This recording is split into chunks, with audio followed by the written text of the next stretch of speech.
بیل اور گدھے کی کہانی۔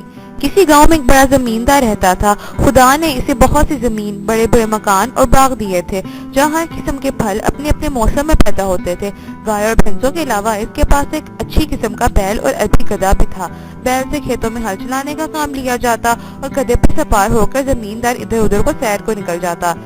ایک بار اس کے پاس کہیں سے گھومتا پھرتا ایک فقیر نکل آیا۔ زمیندار ایک رحم دل آدمی تھا۔ اس نے فقیر کو اپنے ہاتھ ٹھہرایا، اس کے کھانے پینے اور آرام سے رہنے کا بہت اچھا انتظام کیا۔ دو چار دن بعد جب وہ فقیر وہاں سے جانے لگا تو اس نے زمیندار سے کہا، چودھری، تم نے میری جو خاطرداری کی ہے میں اسے کبھی نہیں بھولوں گا۔ تم دیکھ رہے ہو کہ میں ایک فقیر ہوں، میرے پاس کوئی ایسی چیز نہیں جو تمہاری خدمت میں پیش کروں۔ ہاں، میں جانوروں اور حیوانوں کی بولیاں سمجھ سکتا ہوں، تم چاہو تو یہ علم میں تمہیں سکھا سکتا ہوں، لیکن تم کو مجھ سے وعدہ کرنا ہوگا کہ تم یہ بھید کسی کو نہیں بتاؤ گے، اور یہ بھی سن لو کہ اگر تم نے یہ بھید کسی کو بتایا تو تم زندہ نہیں رہ سکو گے۔ چودھری نے کہا، بابا، میں تم سے وعدہ کرتا ہوں کہ میں یہ بھید کسی کو نہیں بتاؤں گا اور تمہارا یہ احسان عمر بھر یاد رکھوں گا۔ فقیر نے اسے جانوروں حیوانوں کی باتیں سمجھنے کا عمل سکھایا اور چلا گیا۔ زمیندار کے پاس جو بیل تھا وہ بیچارہ صبح سے پچھلے پہر تک ہل میں جتا رہتا۔ شام کو جب وہ گھر آتا تو اس کے کھانے کے لیے بھوسا ڈال دیا جاتا، لیکن گدھے کو سب گاجر چنے کا دانہ کھانے کو ملتا۔ غریب بیل یہ سب کچھ دیکھ کر چپ رہتا۔ وقت اسی طرح گزر رہا تھا۔ ایک دن جب بیل کھیتوں سے واپس آئے ہوئے تھے تو گدھے کے پاس سے گزرے تو گدھے نے ان سے کہا، لنگڑاتے ہوئے پوچھا، بھائی، آج تو تم لنگڑا کر چل رہے ہو، خیر ہے؟ بیل نے جواب دیا، گدھے بھائی، آج مجھے بہت کام کرنا پڑا۔ میں جب تھک جاتا تو نوکر میری پیٹھ اور ٹانگوں پر زور زور سے لاٹھیاں مارتا، میری ٹانگ میں چوٹ لگ گئی ہے۔ خیر، اپنی اپنی قسمت ہے۔ گدھا چپ رہا اور بیل اپنے تھان کی طرف چلا گیا۔ جب بیل بندھا کرتا تھا وہاں زمیندار کو اپنے نوکر کے لیے گھر بنوانا تھا۔ کچھ دنوں کے بعد زمیندار نے بیل کے لیے بھی گدھے کے پاس ہی کھلی بنوا دی۔ جب دونوں کو وقت ملتا ایک دوسرے سے باتیں بھی کر لیتے۔ ایک روز بیل کو اداس اور خاموش لے کر گدھے نے پوچھا، بیل بھائی، کیا بات ہے؟ آج تم چپ کیوں ہو؟ کوئی بات ہے تو کرو۔ بیل نے کہا، گدھے بھائی، کیا بات کروں؟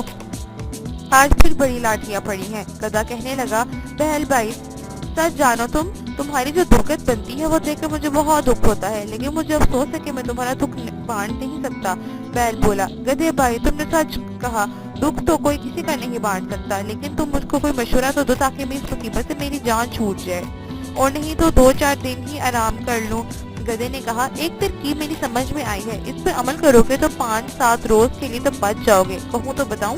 بیل بولا، نیکی اور پوچھ بتاؤ، کیا ترکیب ہے؟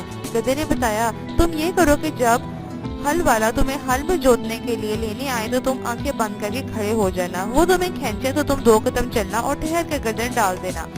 پھر بھی اگر اس نے رحم نہ آئے اور کھیت پر لے جانے کے لیے کہا تو تم کام نہ کرنا اور زمین پر بیٹھ جانا، کیسا ہی مارے پیٹھے ہرگز نہ اٹھنا، گڑگڑانا، وہ تمہیں گھر لے آئے گا، گھر لا کر تمہارے پاس چارہ ڈال دے گا تو کھانا تو ایک طرف رہا، تم سونگھنا بھی نہ اسے، گھاس دانا نہ کھانے سے کمزوری تو ضرور آ جائے گی، مگر کچھ دن آرام بھی مل جائے گا، کیونکہ بیمار جانور سے کوئی محنت نہیں لیا کرتا۔ یہ ترکیب مجھے سوچی، میں تمہیں بتا دی، اب تم پر اس پر عمل نہ کرو، یہ تمہاری مرضی ہے۔ اتفاق سے زمیندار جو اس وقت اس کے پاس سے گزرا تو ان دونوں کی باتیں سن لی اور مسکراتے ہوئے ادھر سے گزر گیا۔ چارے بھوسے کا وقت آ گیا، نوکر نے گدھے کے منہ پر دانے تو بڑا چڑھایا اور بیل کے آگے بھی چارہ ڈال دیا۔ بیل 2 اینک منہ مار کر رہ گیا۔